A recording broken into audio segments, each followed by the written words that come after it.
Aí. Oh, obrigado, senhor. Ei. Você é muito mau, senhor. Cheira chula e também. Olá, Feliz Natal! Festas felizes, Sue! Bom dia, Boas festas, amigos! E Feliz Natal para ti! God rest ye merry gentlemen, let nothing you dismay. Remember Christ our Savior was born on Christmas Day to save us all from Satan's power when we were gone astray. Oh, tidings of comfort and joy, oh, tidings of comfort and joy.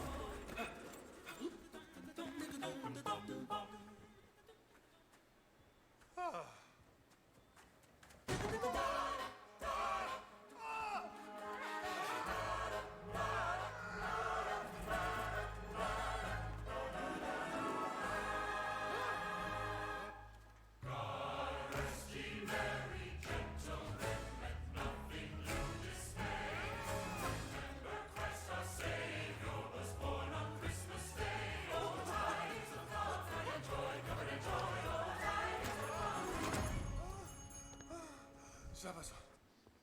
Muito bem, gente. Até aí, para dar para a gente entender o que nós vamos conversar hoje. Eu queria mostrar para vocês, quem conhece esse filme, né? Uma comédia, um desenho, na verdade, Grinch. E ele odeia o Natal. É a pior época para ele fica irritado, ele trabalha contra o Natal. A história é muito interessante, vale a pena assistir com as crianças.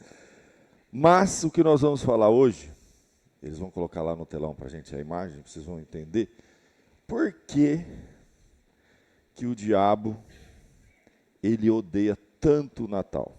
Essa é que é a nossa conversa de hoje. Por que o diabo odeia tanto o Natal?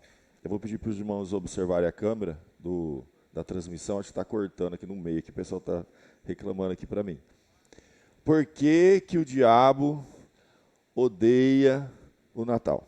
Quem trabalhou com a gente nesses últimos meses sobre o livro de Apocalipse já deve ter uma noção por que o diabo odeia tanto o Natal. Então eu falei que eu não ia expor o livro de Apocalipse, mas nós vamos dar uma passeadinha nele, depois a gente vem aqui para Mateus, o nascimento de Jesus. Se vocês lembrarem, lá em Apocalipse, capítulo de número 14, 12, 13, 14, foram os 3 capítulos que nós estudamos nesses últimos meses aqui juntos, na verdade, os últimos domingos, né? Você vai ver aquela famosa passagem em que, deixa eu deixar marcado aqui, a palavra de Deus vai nos mostrar, no capítulo de número 12, a mulher, o bebê e o dragão. Apocalipse vai nos mostrar uma história muito interessante de uma mulher, um bebê e um dragão. Foi uma visão que o João teve. E a visão, na verdade, era uma representação, sendo a mulher o povo de Deus aqui na terra, através do qual Deus enviaria ao mundo o seu filho Jesus, e o dragão é o diabo fazendo de tudo, tentando destruir a mulher para impedir o nascimento daquele bebê. Então, foi realmente uma passagem assim muito impactante. A palavra de Deus nos diz lá no capítulo 12, verso 1, eu vou ler a introdução, não é o texto base para hoje não, só a introdução. Viu-se grande sinal no céu, a saber, uma mulher vestida do sol, com a lua debaixo dos pés e uma coroa de 12 estrelas na cabeça, que achando-se grávida, grita com as dores de parto, sofrendo tormentos para dar à luz. Viu-se também outro sinal no céu, eis um dragão grande, vermelho, com 7 cabeças, 10 chifres, e nas cabeças 7 diademas. E aí diz lá, que um pouquinho para frente, ele queria fazer de tudo para impedir que esse filho nascesse. O verso 4 diz que a sua cauda arrastava a terça parte das estrelas do céu, as quais lançou para a terra. E o dragão se deteve em frente da mulher, que estava para dar à luz, a fim de lhe devorar o filho quando nascesse. E nasceu-lhe, pois, um varão, que há de reger todas as nações com cetro de ferro. E o seu filho foi arrebatado para Deus até o seu trono. E a mulher fugiu para o deserto, onde lhe havia Deus preparado lugar para que nele sustentasse durante 1260 dias. Essa introdução aqui nos ajuda a entender, meus queridos, uma coisa extraordinária. O que foi que realmente aconteceu desde a eternidade, quando Deus fez uma promessa, preparou a vinda do seu filho a esse mundo. Seria o primeiro Natal, a ideia do Natal. Aqui claramente a mulher, como eu já disse, representa o povo, ela estava grávida, e aquele dragão representa o próprio diabo, e ele fazia de tudo. A Bíblia diz que ele estava em frente à mulher que estava para dar à luz, a fim de lhe devorar o filho quando nascesse. Então essa foi a tentativa do diabo ao longo de séculos e milênios, a gente viu isso antes do nascimento de Jesus e depois, durante a vida de Jesus aqui, e depois do nascimento de Jesus, ele tentando devorar esse filho, impedir o seu nascimento, atrapalhar o projeto e o plano de Deus, mas a Bíblia diz que nasceu, pois, um filho varão que há de reger todas as nações. E depois ele é arrebatado aos céus. Então eu posso dizer tranquilamente que o diabo, ele odeia o Natal, porque Natal é a celebração da vitória de Jesus sobre o próprio diabo, sobre o mal, aqui nesse mundo. Então, nós, vou pedir para colocar o outro slide, devemos celebrar o Natal com muita alegria no coração, porque é a vitória de Cristo. É o que o diabo mais tentou fazer, foi impedir o nascimento de Jesus. Então, quando você celebra o Natal, sabe o que acontece quando a gente celebra o Natal? É como se você estivesse ali trocando um presente, reunindo a família, celebrando o nascimento de Jesus, estivesse dando um tapa na cara do diabo. É como se ele dissesse assim, ó, viu? Perdeu. Sabe quando o time de futebol perde? Você que aí é palmeirense, corintiano, santista não, né? E você perdeu feio. Aí no outro dia você acorda, aquele seu colega de trabalho mandou 30 memes zoando com a sua cara, fala assim, ó, perdeu mané, como diz assim, né? Já era, né? Perdeu o campeonato, foi desclassificado. Então, nós, ao celebrarmos o Natal, nós estamos dando um tapa na cara de Satanás e dizendo para ele assim, ó, você perdeu, Jesus venceu, o menino nasceu. Mas essa história é longa, e eu vou pedir para você abrir lá no Evangelho de Mateus, capítulo de número 2. Nós vamos ver uma passagem maravilhosa, que é o nascimento de Jesus. E depois vai ter a fuga para o Egito. Abre aí Mateus, capítulo de número 2. Você lembra lá em Apocalipse, quem está acompanhando Apocalipse, que esse dragão que representa o próprio Satanás, para ele atrapalhar ou tentar, né, impedir o projeto de Deus, depois que a luta dele ali contra a mulher, a Bíblia diz que termina o capítulo 12, ele em pé, na areia do mar, de frente para o mar. E ele vai chamar 2 aliados para esse projeto dele. E esses aliados vai ser uma besta que surge do mar e depois uma besta que surge da terra. Quem estudou com a gente esses 3 capítulos, 12, 13, 14, vai lembrar muito bem. O que é a besta que surge do mar? São todas, é todo um sistema político, econômico, militar, são as forças desse mundo que Satanás usou ao longo da história para prejudicar, para perseguir e até impedir o nascimento de Jesus e tentando até mesmo matar o filho daquela mulher. Então o primeiro que surge do mar representa esse sistema e a gente estudou isso, mostrou ao longo da história aquela visão que ele teve daqueles animais, do urso, leopardo, como que representava os reinos, os exércitos, os impérios do passado até o presente.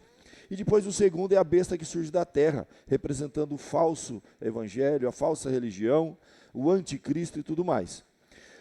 Então, aqui no capítulo 2, você vai ver como que Satanás, ao levantar a besta que surge do mar, ele usou todo um sistema para perseguir o Senhor Jesus. Vamos ver lá, capítulo 2, verso de número 1, diz assim: tendo Jesus nascido em Belém da Judéia, em dias do rei Herodes, eis que vieram os magos do Oriente a Jerusalém e perguntavam: onde está o recém-nascido rei dos judeus? Porque vimos a sua estrela no Oriente e viemos para adorá-lo.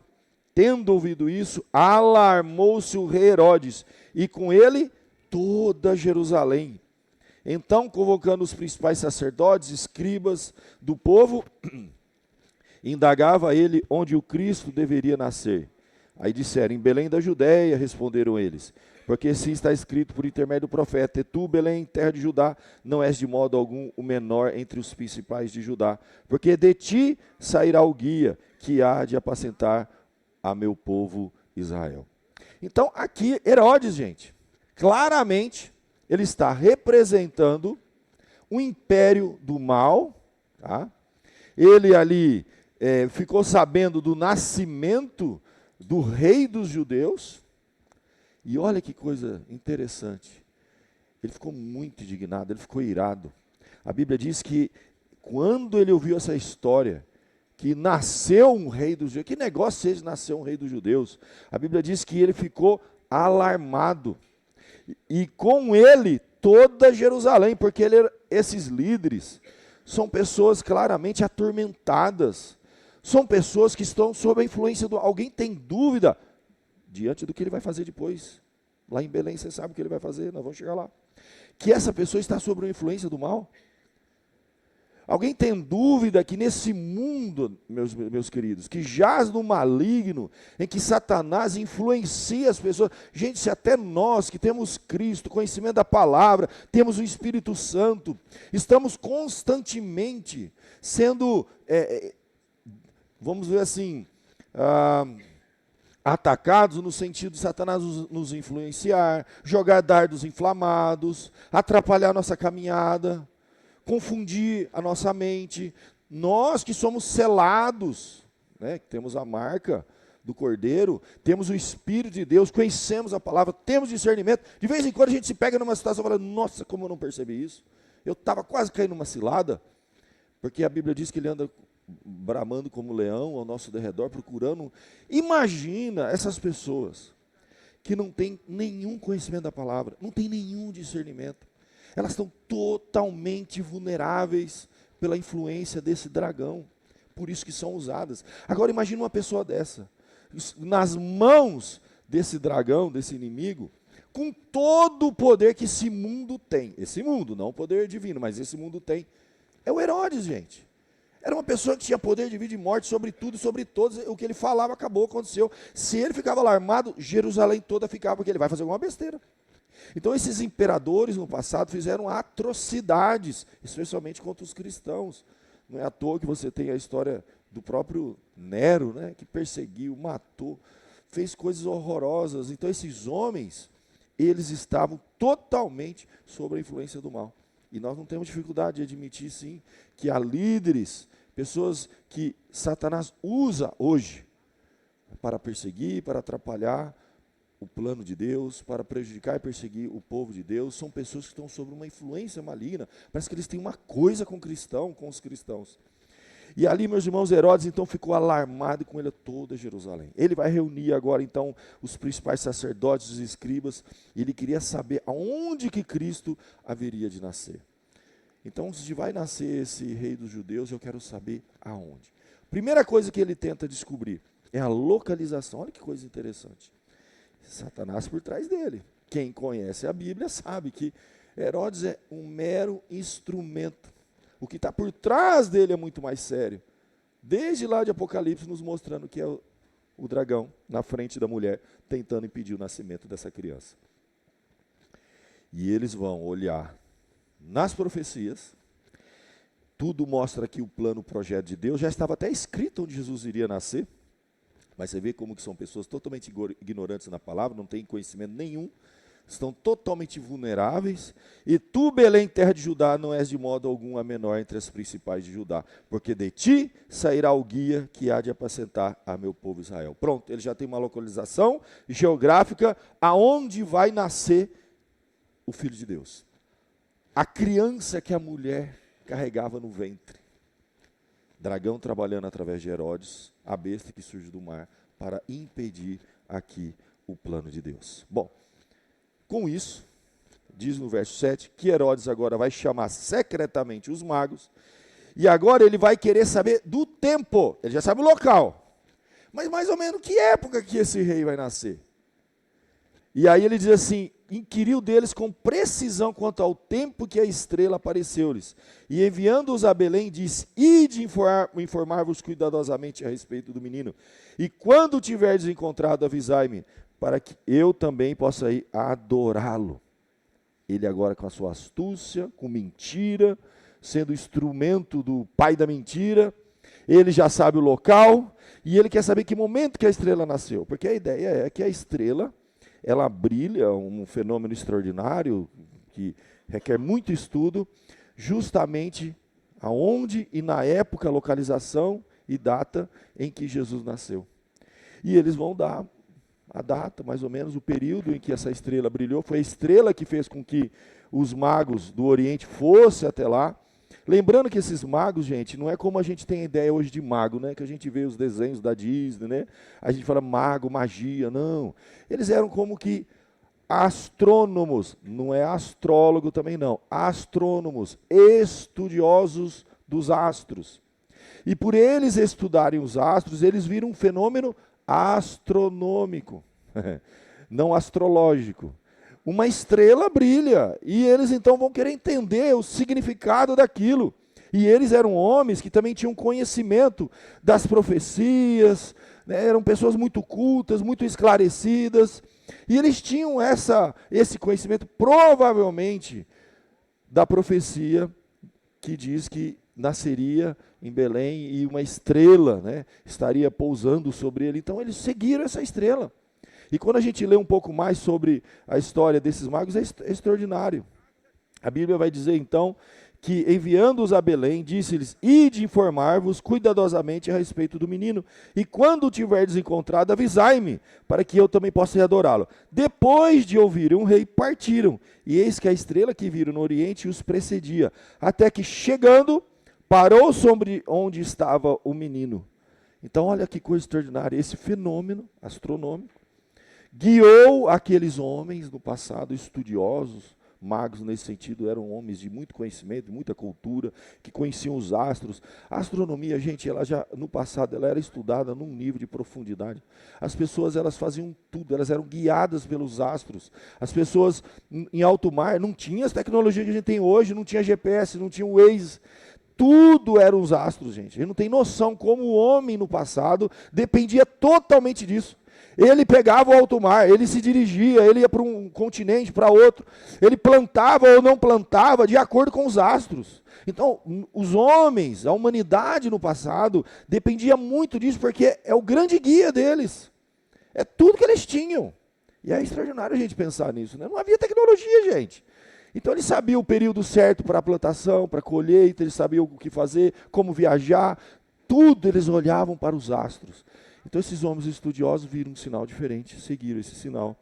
E diz então que essa estrela, que é sobrenatural no caso, parou sobre onde estava o menino. Detalhe, o menino já tinha nascido. Alguns acreditam, quando a gente estuda sobre isso, porque eu sempre, todo Natal eu lembro disso, né? A gente tem aquela visão de presépio, que é como assim, ó, o presépio geralmente que a gente vê, né? Tem lá a manjedoura, beleza, isso aí tá certo. Tem um menino dentro da manjedoura. Aí a turma começa a montar tudo que dá para montar, né? Aí coloca lá José, Maria, né? Os anjos, porque a Bíblia vai falar que os anjos cantaram quando Jesus nasceu, você lembra? Que apareceu para os pastores que estavam lá no relento, viram aquela multidão de anjos cantando, e eles correram para ver o menino Jesus. Então os anjos, os pastores, aí coloca os magos, e coloca 3, a gente não sabe nem se eram 3 ou 6 ou 10, ninguém sabe. A gente sabe que eram 3 presentes, mas a gente não sabe quantos magos eram. Era plural, porque estava aqui, magos, podia ser 2, 3, 5. Numa viagem como essa, gente, numa caravana dessa, com certeza não estavam só eles 3, não. E carregando tesouro, ouro, atravessando o deserto, vindo de longe, imagina, eles deviam estar numa caravana grande, muitas pessoas, eram pessoas também de recurso. E eles vão até esse local procurando isso, né, o sinal da estrela. E aí eles vão, a hora que provavelmente, gente, o texto vai nos falar, vocês vão ver aqui, que Jesus já estava numa casa. Não estava mais na manjedoura. Não dá para montar um presépio que tem todo mundo. O pastor, os magos. Na minha época tinha tudo. Eu colocava patinho, colocava uns animais que não tinha nada a ver, né, de zoológico. Mistura tudo aquele negócio. Daí eu, quando era criança, via aqueles presépios, que é uma mistureba danada de coisa, né, gente? A onça pintada junto com uma mula, mistura tudo. Não tinha nada disso. Quando eles chegaram, já acabou a manjedoura. A manjedoura foi só uma noite que Maria chegou lá com José. Devia estar lotado por causa do censo, vocês se lembram? Não tinha onde dormir, gente. Então estavam os hotéis, as estalagens todas ocupadas. E a Maria com a barriga doendo. Vai nascer. Onde vai? Olha, tem um lugarzinho ali coberto. Corre lá. Nasceu a criança. No dia seguinte, esvaziou a cidade, sobrou estalagem para ele, lugar para eles se instalarem. Eles foram lá e ficaram numa casa. E ela não ia nascer o bebê, ela subir na mula e voltar correndo, não. Ficou um tempo lá. Dá a entender que eles ficaram um bom tempo. O censo é o quê? Para voltar no lugar de origem. Se é lugar de origem, tem família, gente. Provavelmente eles ficaram na casa de parente. Naquelas visitas longas e demoradas. A mulher acabou de dar luz, gente. A família já acolheu, foi para uma casa. Alguma coisa deve ter acontecido. Então, não dá para entender. Provavelmente, gente, eles deviam estar indo em direção a essa casa e não deu tempo, nasceu a criança e eles entraram ali, ó, na manjedoura, no lugar, no estábulo lá, que estavam os animais, a criança nasce, aquela correria, e depois ela pega e já vai para um lugar, provavelmente um pouco mais distante, achar essa casa que era de parente. Alguma coisa deve ter acontecido, a Bíblia não dá detalhes. Mas eles foram para a região de Belém, porque é dali que estava a família de José.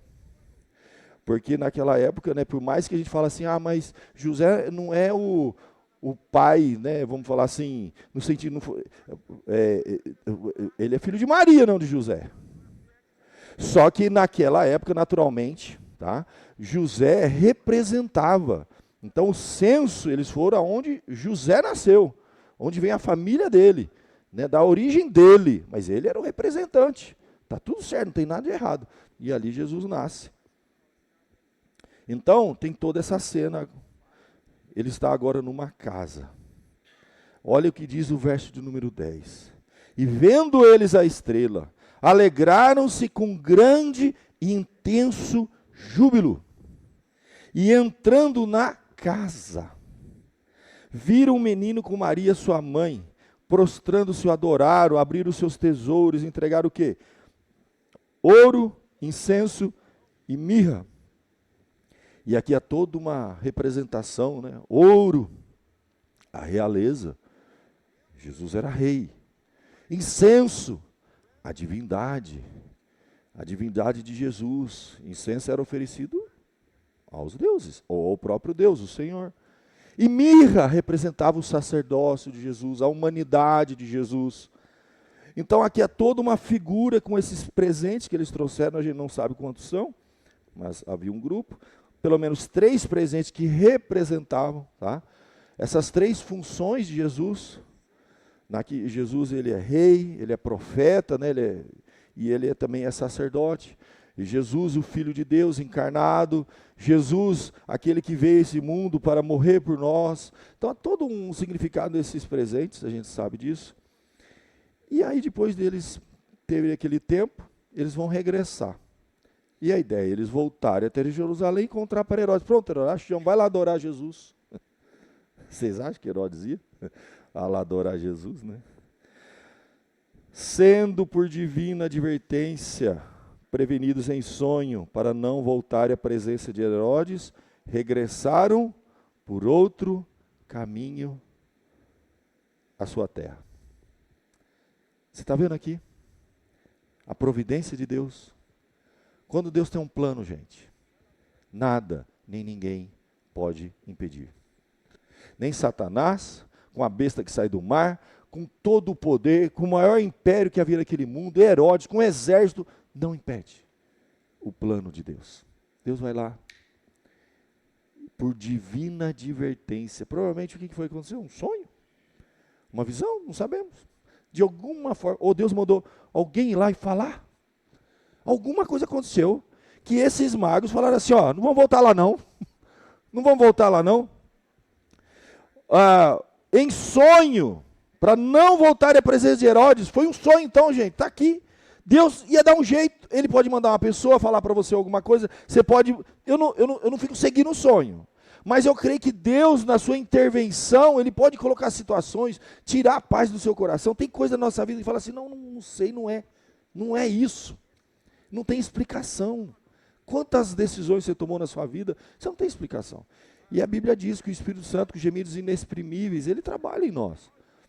Então, naquela época, naquele período, os sonhos ainda eram um instrumento muito poderoso, que Deus conduzia a história, mudando o coração dos homens, e ele coloca em sonho uma advertência, e não sabe como que foi, para eles não voltarem à presença de Herodes, eles foram para outro caminho. É o plano de Deus na história conduzindo. Eu gosto de aplicar para a nossa vida. Deus pode usar muitas situações. Muitas vezes você está numa dúvida, que decisão tomar, que caminho tomar. Às vezes Deus coloca uma pessoa que vai falar para você, não, pensa bem sobre esse aspecto, te dá um conselho, e muda seu pensamento, sua ideia, e você fala, não, melhor é isso, e você depois lá na frente fala, nossa, foi a melhor decisão que eu tomei na minha vida. Será que não foi Deus que colocou isso no seu coração? E usou a situação da sua vida para você tomar aquele rumo, Deus conduzindo a história nos mínimos detalhes. Aqui a gente vê aqui soberania de Deus sobre a nossa vida, sobre a história, quanto mais sobre o destino da humanidade. Nada nem ninguém pode impedir os planos de Deus. A Bíblia não fala assim, o que é nosso, Deus vai levar a bom termo. Ninguém vai impedir. Nada, meus irmãos. Nem Herodes, com todo o seu poder, um homem claramente atormentado, influenciado por Satanás, tentando matar o próprio Filho de Deus aqui na terra, ele não conseguiu. Tentou e não conseguiu impedir o nascimento de Jesus ou matá-lo lá na sua infância. Olha a tentativa. Aí depois disso, mais uma vez Deus vai guiar a história, verso número 13. Terminou isso aí, meus irmãos. Tendo eles partido, os magos, vai aparecer um anjo a José em sonho de novo, e vai dizer assim, dispõe-te, toma o menino e sua mãe, e foge para o Egito, e permanece lá até que eu te avise, porque Herodes vai procurar o menino para o matar. Olha o dragão correndo atrás, fazendo de tudo para pegar a mulher e a criança. Igualzinho a gente leu Apocalipse nesses últimos domingos. E aí agora um anjo, Deus manda, agora um anjo, ele está dormindo, um sonho, ele tem um anjo, fala para ele, alguém fala lá, vai sair, vaza daqui que Herodes está vindo. Deus já antecipando o que iria acontecer, porque Herodes vai ficar esperando, ele sabe o tempo de viagem, para voltar. Aí ele vai ficar indignado, os magos não vieram. Aí, meu irmão, você sabe o que ele vai fazer, né? Porque ele vai calcular mais ou menos, ele vai dar um jeito dele. Vamos lá. E aí fala assim, foge para o Egito e permanece lá até que eu te avise. Meus irmãos, esses homens e mulheres do passado, eles eram totalmente guiados por Deus, eles não questionavam. Essa é a vontade de Deus, vamos embora para o Egito. O que tem Egito? Pelo amor de Deus. Não, a gente pode... Vamos... Egito, gente. Olha que coisa extraordinária. Dispondo-se ele, tomou de noite o menino e sua mãe e partiu para o Egito. E ficou lá até a morte de Herodes. Que coisa extraordinária, gente. Para que se cumprisse o que foi dito pelo Senhor por intermédio do profeta. Do Egito chamei meu filho. Tem até um cântico lindo. Do Egito chamei o meu filho. Tudo se cumprindo de acordo com as profecias. Olha que coisa extraordinária, gente. Agora Jesus, Maria e José vão lá para o Egito, ficam um tempão lá, até Herodes morrer. E Herodes nunca mais vai achar essa criança. Mas ele fica louco, né? Vendo-se iludido pelos magos, enfureceu-se Herodes grandemente e mandou matar todos os meninos de Belém e todos os seus arredores de 2 anos para baixo, conforme o tempo no qual com precisão se se informaram os magos. Então, quanto tempo que Jesus provavelmente ficou lá em Belém? 2 anos. Já fazia quase 2 anos que Jesus tinha nascido, gente. A gente não sabe se 2 anos exato, mas deve ter passado um período, um longo período. Ele deu uma margem de segurança aqui, ó. Se Jesus nasceu 1 ano e pouco, eu vou mandar matar tudo que tem de 2 para baixo. Vai pegar ele. Ó as ideias. E aí ele, indignado, iludido, e ele falava, o exército obedecia. Essa é a besta que surge do mar, gente. É o mundo de hoje que a gente vê. Esses líderes psicopatas, doentes, perturbados, sob a influência de Satanás, que fazem coisas assim, que você fala assim, não é possível, isso é diabólico, e é. Que promovem guerras, matança, destruição, entende? Que é o egoísmo, é a ganância, é o diabo que está lá, não é possível. Tem líderes que passaram por esse mundo que você fala assim, isso é o diabo. A gente vê o nazismo, a gente vê um monte de ismo que tem por aí, que você fala, isso é coisa do diabo, e é coisa do diabo, a Bíblia mostra que é. É gente claramente sob a influência de Satanás. Terrível. Mandou matar todas as crianças de 2 anos para baixo. Mas nada disso está fora do controle de Deus. Olha que coisa extraordinária que a Bíblia vai nos mostrar. Depois que se cumpre isso, um exército invade Belém, e não só a cidade de Belém, ele para ter uma garantia aos arredores, porque você tinha vilarejos, comunidades. Gente, você imagina uma região como aquela, uma cidade como aquela, todas as crianças de 2 anos para baixo foram mortas. Todas, gente. Isso foi uma coisa que marcou a história da humanidade. São essas coisas que a gente escuta e vê, né, ao longo da história, né, é genocídio isso aí. Agora é infanticídio, que eu podia dizer, né? Matança de criança. Invadindo as casas, aqueles soldados, metendo o pé na porta, entrando com uma espada, a mãe com a criança no colo, eles mas foi muita criança, gente. Você imagina a cena daquelas casas todas, mães passaram a madrugada chorando a morte de seus filhos, centenas, milhares. Você imagina agora o dia seguinte, todos tendo que enterrar aquelas crianças, a dor, a morte, o sofrimento que foi, marcou para sempre, nunca mais a região foi a mesma. Uma geração foi dizimada, uma geração, gente, de crianças que deixaram de crescer, de viver, de cumprir esse propósito. Não, morre uma criança já é uma tragédia, né? Uma criança que a gente fique sabendo que aconteceu um acidente, uma coisa, é uma tragédia, a gente se comove. Tipo, uma cidade inteira. Todas as crianças que têm 2 anos para baixo vão morrer no mesmo dia, na mesma noite. Isso é coisa diabólica, satânica. Tudo para pegar Jesus. É Satanás tentando pegar a mulher com a criança. Nada está fora do propósito de Deus e do radar de Deus. Isso já estava profetizado. Lá em Jeremias, ouviu-se um grande clamor em Ramá, pranto e grande lamento. Era Raquel chorando por seus filhos, inconsolável, porque não mais existe aquela região. Muito tempo depois, as pessoas nem imaginavam que Jeremias ia escrever isso. Para eles, na época, nem fazia muito sentido essa profecia, né? E que haveria um grande lamento. Raquel representando todas aquelas mães, chorando pelos seus filhos, inconsolável.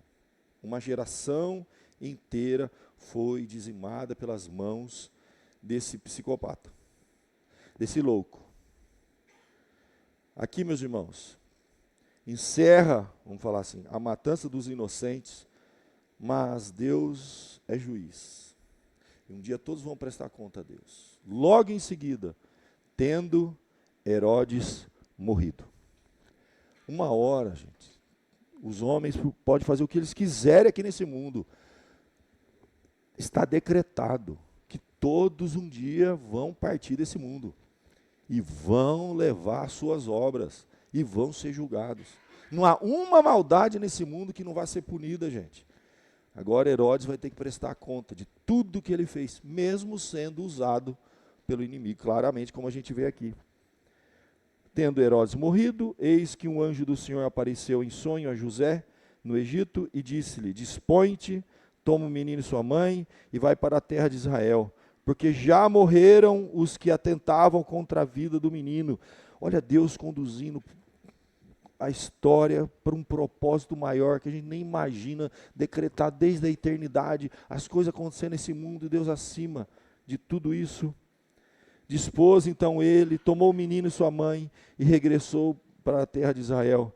Tendo, porém, ouvido que Arquelau reinava na Judéia, em lugar de seu pai Herodes, falou assim, ó, agora olha as ideias, né?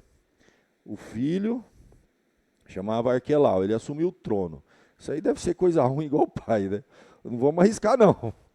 Temeu ir para lá, e por divina advertência, mais uma vez, prevenido em sonho, retirou-se para as regiões da Galileia. E foi habitar numa cidade chamada Nazaré, para que se cumprisse, mais uma vez, gente, olha que coisa extraordinária, para que se cumprisse o que foi dito por intermédio dos profetas, ele será chamado Nazareno. Jesus o Nazareno, Nazaré da Galileia. Gente, esse capítulo 2, se a gente for pensar bem assim, ele é extraordinário. Como ele se conecta com a eternidade, com todas as profecias, com todo o propósito de Deus, porque é o nascimento de Jesus no mundo mal, com Satanás em cima, fazendo de tudo e Deus conduzindo a história. Isso aqui é um texto que você lê assim e fala, como não acreditar em Deus, né? Como não ficar impressionado com o agir de Deus na história, com as profecias se cumprindo, tudo está escrito, nada está fora do controle de Deus, tudo vai se encaixando, e no fim Jesus vai agora lá para Nazaré crescer, com o pai dele, a mãe, pai terreno, né? A mãe, o pai que era carpinteiro, vai ensinar a carpintaria para ele, eles vão ter muitos outros filhos, vai se cumprir tudo aquilo por propósito de Deus, e desse período, gente, que a gente não sabe exatamente a idade de Jesus, quando ele foi para lá, mas até os 30 anos, ninguém mais fala de Jesus. Dá um salto, gente, de umas 2 décadas para frente. Se você ler o primeiro verso do capítulo 3, naqueles dias apareceu João Batista pregando no deserto da Judéia. Jesus bebê, de repente João Batista pregando, e você vai ter o batismo de Jesus. Quanto tempo passou? Jesus tinha 30 anos aqui. Então, dos 2, gente, aos 30, de um versículo para o outro, tem um salto astronômico, não se fala mais nada de Jesus. Jesus desapareceu no meio daquele povo lá de Nazaré. Nazaré, gente, vamos falar assim, hoje não pode falar a palavra favela, né? A gente fala comunidade. Era a comunidade mais pobre que tinha, gente. Era o pessoal assim, mais ralé do ralé do ralé. Tanto que quando Jesus começa a falar, as pessoas falam assim, ó, ele é um Nazareno, mas pode vir alguma coisa boa lá de Nazaré? Jesus viveu, cresceu no meio desse povo, aprendeu carpintaria, vida comum, desapareceu no meio da multidão, ninguém ouviu falar, não fez um milagre, não teve um sinal, vida comum, gente. Dentro da casa dele aconteceu de tudo, o pai ficou doente, morreu, acidente, ninguém sabe, faleceu, arrimo de família, toda aquela história que a gente está sempre conversando aqui com a igreja, durante até os seus 30 anos. Quando finalmente João Batista vai batizar Jesus, e aí depois a Bíblia diz que ele vai dar início, né, ao seu ministério. Depois do batismo você tem a tentação, depois ele volta para a Galileia, você tem o primeiro sinal quando ele está lá com os discípulos em Caná da Galileia, e dá início ao seu ministério. Olha que coisa extraordinária, você tem desde o nascimento de Jesus até os seus 30 anos em um capítulo. Coisa extraordinária. Então, gente, voltando aqui para a ideia do Natal, para a gente encerrar. O que é o Natal? Quando você estiver celebrando o Natal, brindando com a sua família, pode pensar assim, ó, um tapa na cara de Satanás, vamos trocar presente aqui, vamos celebrar, vamos comer panetone, comer peru, festejar, porque Jesus venceu. Satanás não pôde impedir nada. Ele não conseguiu atrapalhar o plano de Deus em nada. Então, Natal é a celebração da vitória de Cristo. E olha que ele tentou atrapalhar, gente, mas não conseguiu. Que Deus abençoe, que a gente possa celebrar esse Natal como se fosse um meme mesmo contra Satanás, contra a besta, contra tudo que aconteceu nesse mundo para impedir você de agora celebrar e poder dizer, em Cristo nós somos mais do que vencedores. Natal é isso, gente, é a celebração da vitória de Jesus sobre as trevas. E se Deus conduziu a história de Jesus dessa forma, gente, para cumprir os seus propósitos, o que na nossa vida vai sair fora do controle de Deus? Não quer dizer que foi tudo fácil, foi fácil? Claro que não, gente, a vida de Jesus foi a vida mais complicada que teve no mundo, né? E corre para cá desde pequenininho, gente tentando matar, e foge para o Egito, e volta para Nazaré, e se esconde, e vai, aí o pai morre, e aí a família tem que viver sustentada agora pelo... Uma família complicada, cheia de luta, gente, a vida aqui é luta. Nós estamos num mundo mau, num mundo cheio de problemas, essa é a realidade, mas Deus é por nós. E a Bíblia diz, se Deus é por nós, quem será contra nós, gente? Boa, o problema não é viver nesse mundo mau. O problema é viver nesse mundo mau sem Deus, sem estar ligado ao Senhor, estar sob uma outra influência, isso aí que é o problema. Nós estamos com Deus, meu irmão, já vencemos. Ixi, vamos passar esse vale aqui com a graça de Deus, firme, celebrando a vitória de Cristo em mais um Natal, amém? Vamos orar? Enquanto o louvor vem à frente, a gente encerra então o nosso trabalho. Oremos. Pai amado, graças te damos, Senhor, porque mais um Natal que vamos celebrar juntos, o nascimento de Jesus, que é a vitória, Senhor. Como a gente disse hoje à noite, é a vitória de Cristo sobre o mal. O diabo tentou de tudo, Senhor. Ele odeia o Natal. É algo que nós celebramos, Senhor, que foi a maior derrota dele, porque ele não conseguiu impedir o nascimento de Jesus. E a gente sabe que após o nascimento, a sua vida, seu sacrifício, a sua ressurreição, tudo se cumpriu, Senhor. Mas o primeiro foi o nascimento. Assim, ó Pai, nós podemos, com a nossa família, numa data que para nós é uma data muito especial, que a gente quer estar perto daquelas pessoas que nós amamos, queremos celebrar juntos, Senhor, a vitória de Cristo sobre o mal, sobre este mundo, e a nossa vitória, porque somos mais do que vencedores. Abençoe mais esse Natal que vamos celebrar, 2025, Senhor. Quantos e quantos natais já foram celebrados, desde essa passagem que acabamos de ler, no Evangelho de Mateus, capítulo 2. Abençoe, ó Pai, é o que eu te peço e te agradeço, em nome de Jesus. Amém.